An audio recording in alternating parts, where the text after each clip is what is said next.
Tony Robbins, welcome to the Aldar Experts Podcast. We're so excited to have you here. So nice to meet you. Yeah, it was a pleasure. Thank you so much. Thank you. The crowd was overwhelmed with happiness. As you know, the real estate brokers were here today to learn and get motivated and trying to shift a lot of the mindset and issues that they might have in their business. As you know, sales is not an easy job. There's a lot of challenge they have to overcome, especially here. Yes. So to start, I want to ask you, what factors do you think that hold people back? Well, I think most of us know the biggest thing that stops most people is fear. I mean, it's nothing new, right? Fear of failure, fear of success, fear of the unknown. But the two deepest fears I think we all have is we're afraid we're not enough. And if we're not enough, that deeper fear is that we won't be loved. It's like the equivalent of spiritual death. If you are completely unworthy and unloved, life doesn't have much living. And so our brains are trained, they're 2 million-year-old brains. Our brains are not trained to make us happy. They're designed to make us survive. Happiness is your job. And one of the things I love about this culture is this focus on happiness that's happened here. True. Baba Zayed started from the very beginning. The government here wants not satisfied customers, they want happy, clients, So I love that about what you have here. But I think what happens is if you don't train your brain will always go to survival. We used to be prepared for a saber-toothed tiger. Well, now people make up what somebody writes about them in social media as life and death. Yes. And of course it isn't. But our mindset goes there if we don't take that control. So fear is it. The other thing that gets in the way is limiting beliefs. I've tried everything, or I'm too young, or I'm too old, or I don't have the experience. Because all a belief is a thought that you've told yourself over and over again until you're certain about it. Yep. And once it's certain, it's absolute. If I tell people, look in this room for brown, I'll give people an exercise. And they'll look all the room and I'll say, close your eyes. Okay, tell me everything that you saw that was red. And they all laugh. How many saw a lot of brown? Not very much red. Okay, open your eyes, look for red. And whatever they look for, they find. Now they'll find red they didn't notice before. So we have to train our brains to overcome the limiting beliefs and the fears. And sometimes the third thing is other emotions. It can be feeling overwhelmed. It can be stress. It can feel, a variety of other emotions. Or it could be that the person has a habit that gets in the way. The habit of the minute it gets difficult, they shut down because they don't want to fail. Or it could be a skill. They don't know the tools for persuasion. So it's usually one of those five, but usually fear is the biggest piece. And what I try to show people is we all know how to overcome fear. And the common denominator is faith. Ask yourself, Cecilia, what's the difference between fear and faith? A lot, actually, Well, they both are made up because we don't know what the future will be. Yeah. So they're both made of imagination. But fear is imagination undirected. It's like weeds, they grow automatically. Faith is you decide to believe in something. You decide to be certain about something. You condition your mind to be that way. All the greatest athletes I work with in the world, all the greatest business people, billionaire business people, I've been fortunate enough to learn coaching those people. I was not dumb enough to think I was just coaching them. I was learning the whole time. So now, I have 114 companies that we do $7 billion of business across all these industries. Why? Because I learned how to overcome the fears. I learned how to break through the bad habits. I learned how to go get the skills I needed. Because all that is easy if you can take control of your head. But faith means, like most people say, well, how am I going to find faith? You were born with it. You couldn't survive without it. How do you drive down a street with nothing but a yellow line dividing you from crazy people driving 65 miles an hour, whatever the current kilometers per hour is where you live? There's nothing to protect you. Sure. So why do you do it? Because every day in every country in the world, people cross that line. They're fall asleep, they're texting, they're drunk, whatever.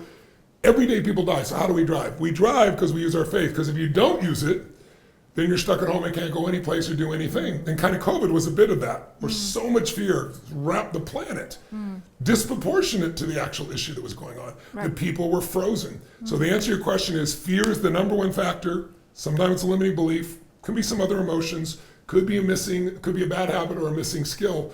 But almost always the solution is putting yourself in a stronger psychological, emotional state where you push through it. And that's what my expertise is and what I've tried to help people with for the last, this is my 47th year. I always tell people I started when I was 3, right? But I've literally been doing this my 47th year. So I worked in 195 countries all over the earth, and you see different cultures have different values, but we have the same needs. And when you understand how to meet needs, whether you're in real estate or any other business, if you meet the needs of your clients at the highest level, you're going to have raving fan clients, not just satisfied customers. Satisfied customers go away, raving fans stay. And faith is the power that cannot be seen, right? That's right, and we all have it. We were born with it, but it's like a muscle. If you don't use it very much, it gets weaker. Courage unused becomes weaker. Passion unexpressed becomes less. So it's like our psychological and emotional muscles are the most important muscles of all, because when you use those, there's nothing can stop you. But when you just use your mind, most of us are so trained to use the mind. I like using my mind. It's a tool, but I use my mind and I let my mind use me. Your mind will never even allow you to enjoy an apple because it'll go, is it organic? It always is questioning.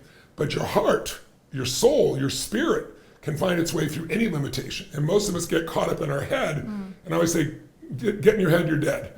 Get in your heart and you'll find the way. It's that simple. One of the biggest issues that salespeople have is overcoming failure. Yes. Sometimes they put a lot of hours. It's an industry that they don't have the cushion of a salary. So they can go months and months and they think something's going to happen and it doesn't. And then that brings them down for weeks and they take time to come back. So what advice would you give when people are dealing with failure?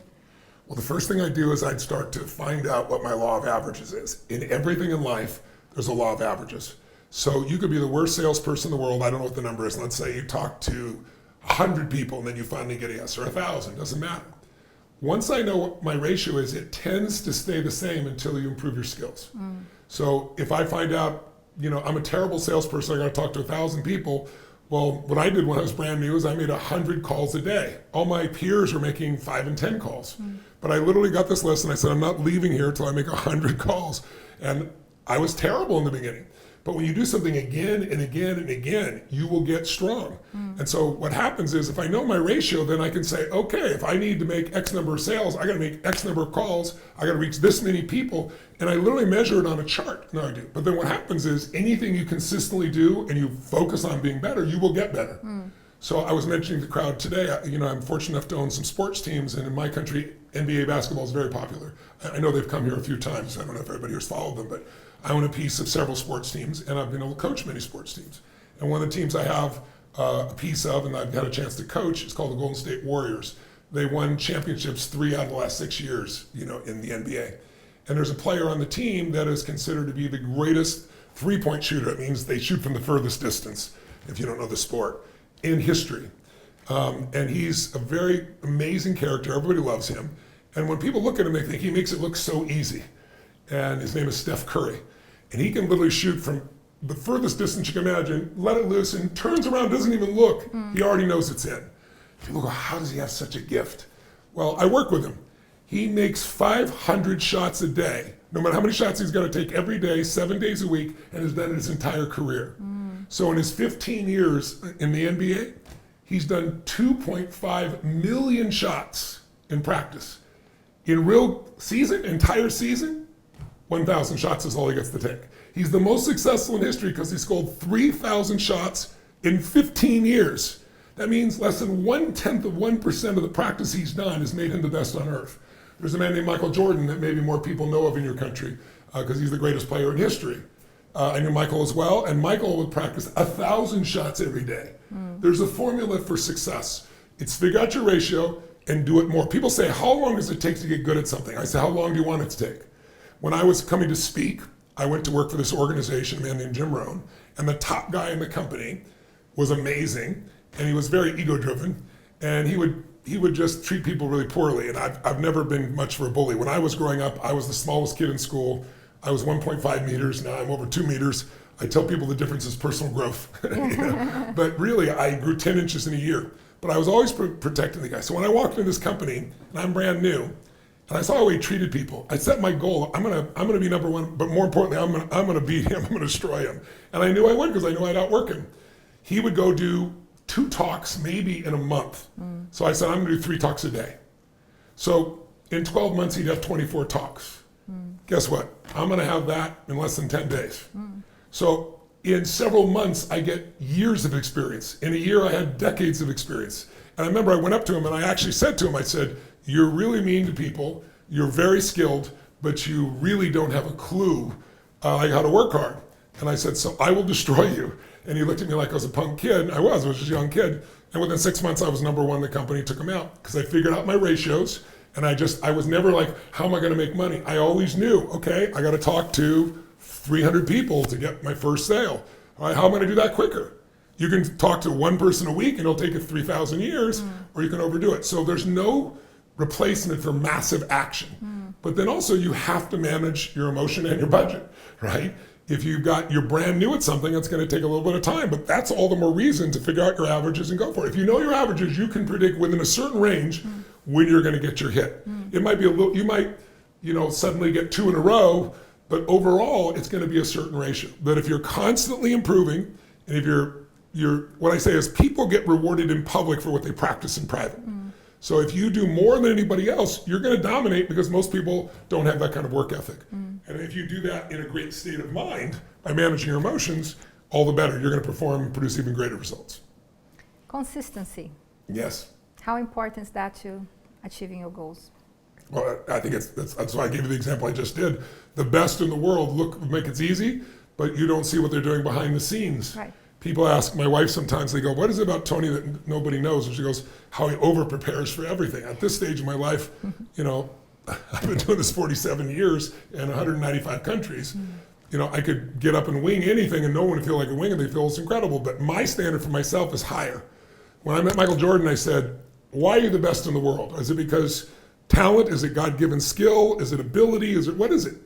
And Michael's really great. He goes, Tony, I don't have to beat around the bush with you. I am the best. He goes, but I'll tell you what it is. Every day, I demand more from myself than anybody else could expect from me.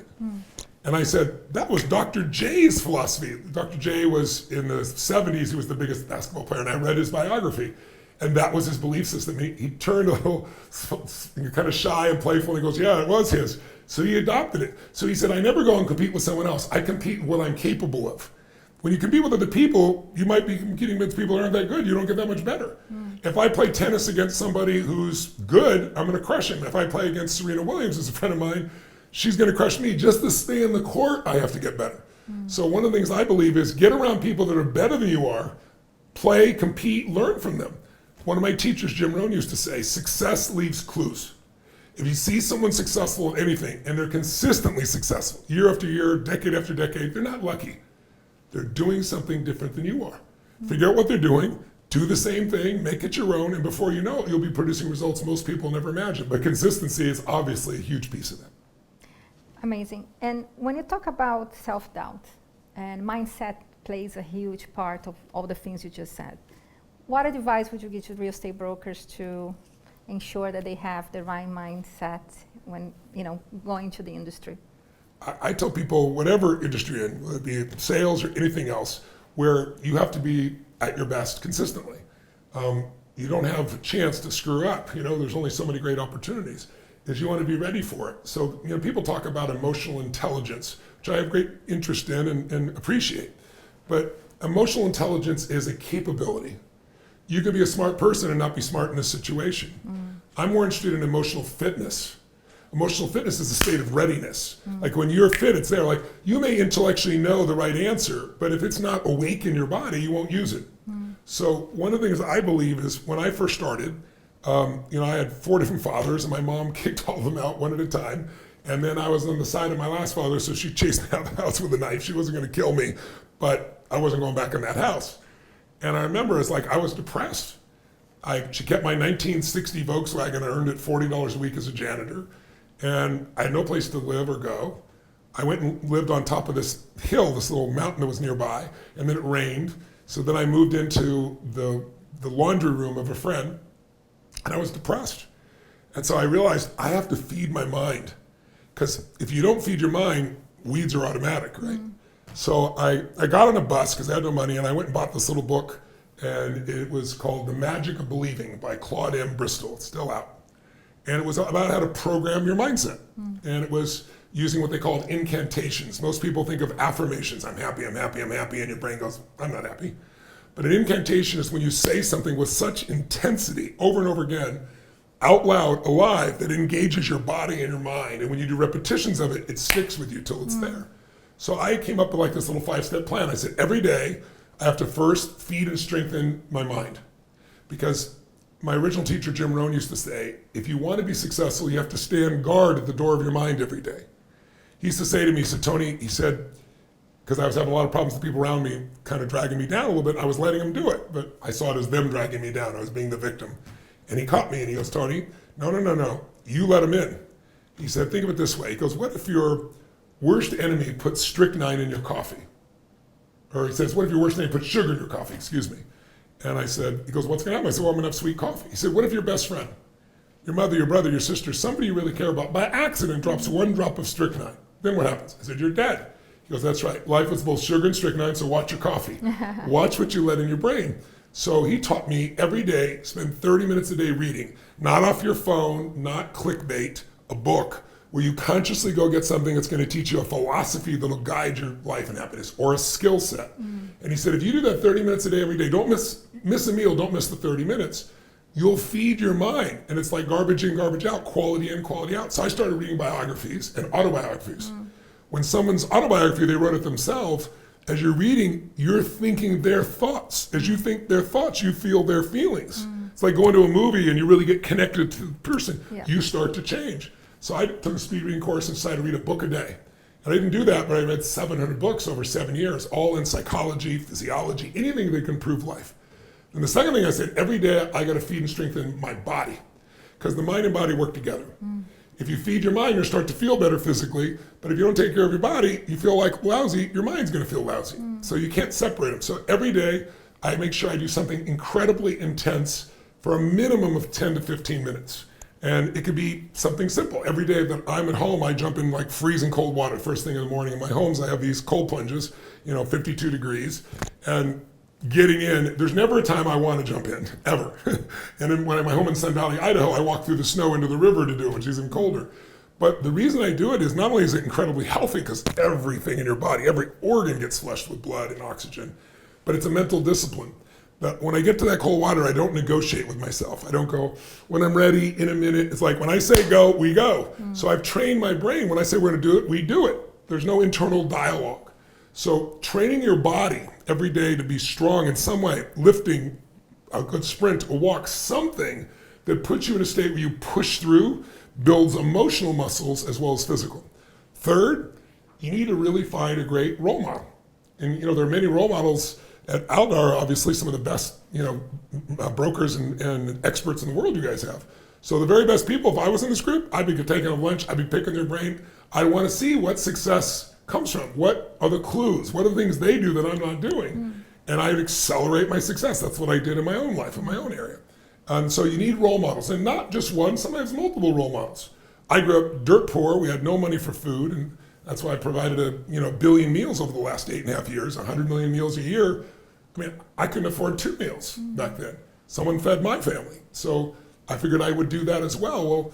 Well, I could only do that because I've met role models along the way that inspired me, people that had such heart and caring. They wanted to help people they didn't even know. And I saw that and I was touched by it, and it moved me too. And the fourth thing you got to do then is you got to get up with a plan, a map, and then you got to take massive action. Massive action is the cure-all. People go, I don't know where to start. Throw a rock up, where it comes down, that's where you start. The next person comes by, you're the first person the rock I'm going to talk to. People make things too complex. And then lastly, the fifth thing I found that's critical if you want to have a game plan that keeps you strong through whatever you do for a living, including sales, you need to try on a regular basis to be doing something to always give more than you expect to receive. Nobody wants to make an exchange. People think they want to get something, but if you get it and you haven't given, in the end, it doesn't feel too good. It might feel good at the moment, but not long.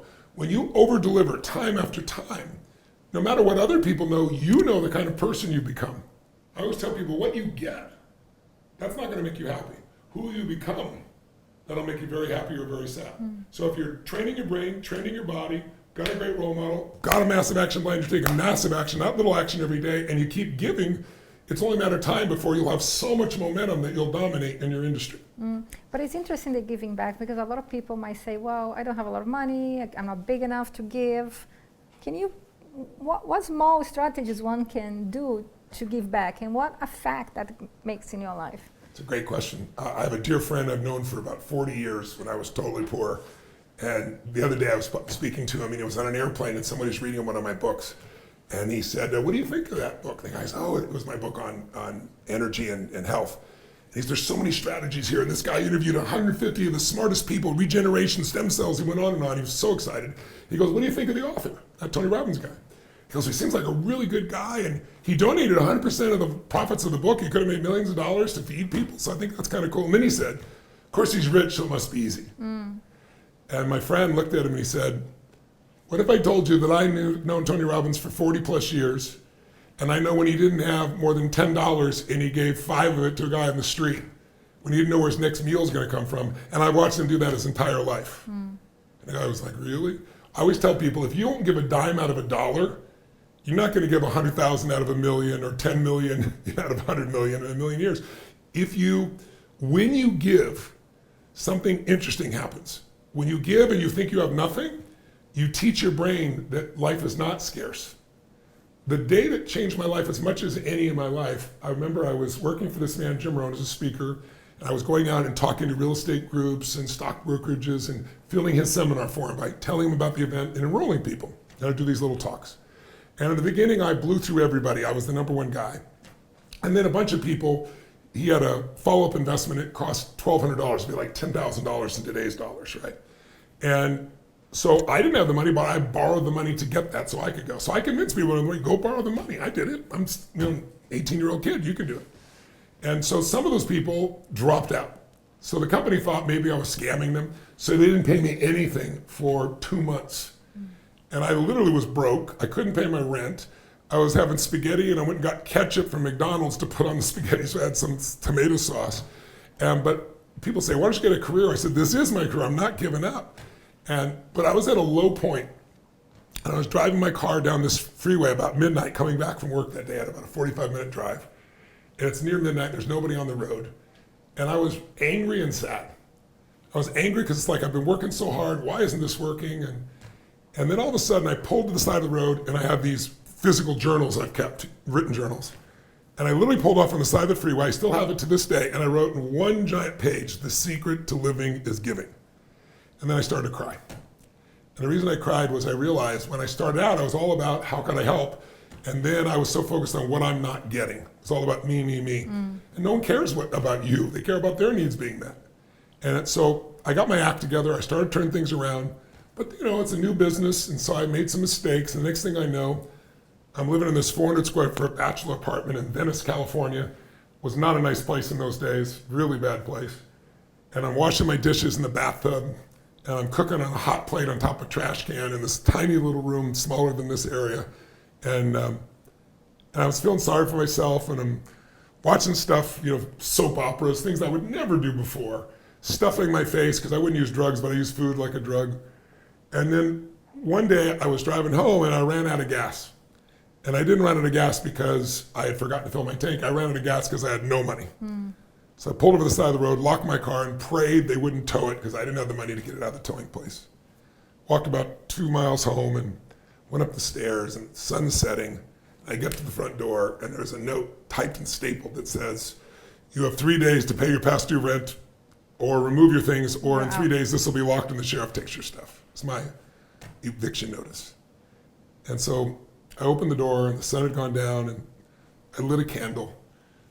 Not because I was spiritual, because I also had not paid my electric bill, true story. So I'm reading my eviction notice by candlelight, and something in me started to snap. And I was like, so I went on this run the next day. I hadn't run in forever. I had a big beer belly and feeling sorry for myself. I put some music on. I ran as hard as I could run. I didn't know what I was doing. I know today I was changing my physical state massively, like I taught today in the class. And then when I was at the peak of that run, I grabbed the notebook, I drew a line down the page and wrote everything I was committed to and everything my life had been. So it was contrast. I crossed this heart out and said, this is what I'm gonna do. I don't know how, but this is what I'm gonna do. And then I woke up, and the next day I had no money. I was down to $21, $22. I had no money for my rent. My eviction notice is there. And I decided I got to figure out how to survive. So I figured, okay, I'll go to one of those all-you-can-eat salad bars. And there's a place called El Chorrito where they had burritos and salad bars. I figured for $5.95, I'll load up, I'll survive a few more days on this thing. I left my car because, it was going to cost $5 for parking, right? So I walked 2 or 3 miles to the place. I walk in and this place was in a beautiful area. It's called Marina del Rey. It's on the ocean, the yachts going in and out, people with lifestyle. And I walked in, I loaded my plate this high with stuff, and I'm chomping like crazy, trying to survive. And my life changed because I'm looking out at the boats, and then this direction was where the front door of the restaurant was, and the door opened, and a breathtakingly beautiful woman walks in. I couldn't help but notice. And I'm waiting to see if there's a guy there, as if I had any chance at that stage. And there was a guy. He was about this tall. He's wearing a 3-piece suit. He held the door for his mom. He pulled out the chair for her. He sat down across from me. He's looking at her like straight in the eyes and talking to her intently. I'm finishing up my meal and I'm watching all this. And I was so touched. I don't know, it's because I thought of my own mom or what we'd been through. I don't know what it was, but I was deeply touched and moved. And so I got up to pay my bill. And I paid it, whatever it was, $5.95. So I had, I don't know, $18, $19 left maybe. And I'm going to leave, and then I see this boy, and I saw the woman, her back was to me. I didn't talk to her. I just went up to the young man. And I said, I want to introduce myself. I said, my name is Tony. He goes, my name is Charlie. I said, Charlie, I just want to tell you you're a class act. I saw how you held the door open for your lady. I saw you pulled the chair off for her. I saw you been here so with her. And you're taking her to lunch. He goes, well, she's my mom. I said, that's even better. He goes, well, I can't take her to lunch because I'm only 12 or 11. I think he was 11. And I said, yeah, you are. You're taking her to lunch. He goes, what do you mean? And I reached in my pocket. I had no plan for it. I took all the money I had in the world, $18, $19, put it right down there in front of him, including the change. And his eyes got bigger than garbage can covers. And he goes, I can't take that. I said, sure you can. He goes, how come? I said, because I'm bigger than you are. And he laughed. And I didn't even look at the lady. I just walked out the door. And then I basically flew home. I noticed, I don't have my car, So I kind of walked home, skipping home. And I was high as a kite, and I had no money. Why? Because for the first time in my life, I was beyond scarcity. I gave away everything I had. I didn't do it for stars on my chart. I didn't do it to be acknowledged. I didn't put it in social media. Yeah. I just did what was right. And I woke up the next morning, and I had no fear. I had no money. No idea where the next meal was going to come from. No idea I was going to pay my rent. And then the snail mail came in those days. It was before email. That's how old I am. And I remember I got bill, and then there's this handwritten note. I popped it open. It was from a friend that I'd loaned $1,200 to, like 3 years before when I was doing okay. And it was a lot of money for me then. And I've been calling him for 3 months because I so needed the money. He never paid me back. He avoided my calls. And the letter was from him saying, I'm so sorry, I've been hiding out. You were so good to me when I needed it most. I understand you need it now. I finally got the money together and I put a little extra for interest. I hope you can forgive me. And he gave me this check for a little more than $1,200. And I was euphoric because in those days, $1,200, I could live for a month on $1,200. I was like rich. And then I just started to cry. But it wasn't sad tears. It was grace tears. Like such gratitude. And I was like, why am I crying? What is this? And then I realized, I asked myself, why did this happen? I don't know for sure. But I chose to believe this all happened for me because I did the right thing. I didn't do it for acknowledgement. I didn't do it for anything, but my heart knew what's right. And I gave when it was right, and look at the reward I have immediately. And I can tell you, I can remember that day like it was yesterday. And I've got 114 companies, and I've had some near the edge of bankruptcy in my early days. None of them went bankrupt, thanks God, I figured it out. But I never went back to that fear. So it's a long way of answering your question, but I want people to get it. There is nothing more powerful than being able to give when it's uncomfortable, to give because it's the right thing to do, not for acknowledgement, not for positioning, because what it does is it changes you. And when people get beyond scarcity, fear disappears, and when fear disappears, life is yours. Tony, that's amazing. And then to close, a question that we always ask our guests. Tony, if you would sell a home, what would you do? If I what? You would sell a home. If I was going to sell a home? Yes. What would I do? Yes.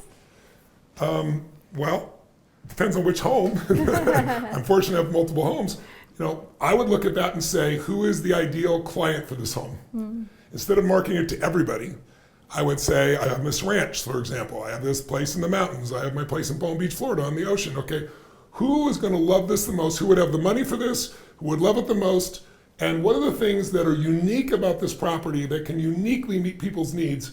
And then where would I find that? Because my belief is the way to market is to know more about your client than anybody else. If you know what they love, what they hate, what excites them, what they fear about, what makes them proud, then all you have to do is meet their needs.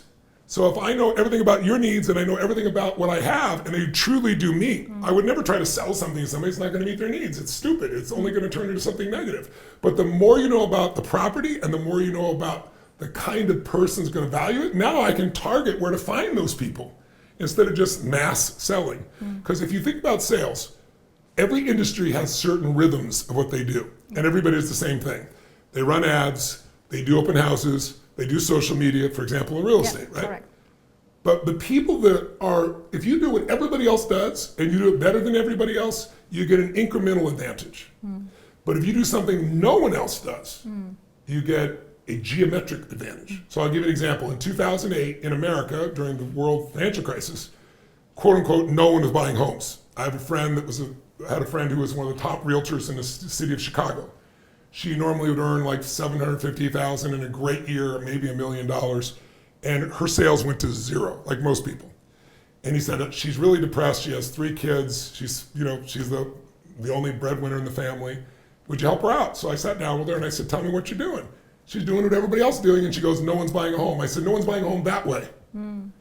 But I study different industries. Some industries, all they do is, for example, is they do trade shows. You're not doing any trade shows. If I were you, here's one idea. I'd go to a trade show, because I'll tell you who's buying real estate. People who are being repositioned by their corporation, they don't have a choice. And they have to buy something. I'd go to a trade show for Chicago.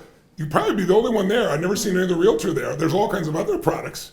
But you do it there, you're going to see people that are in the market right now to buy.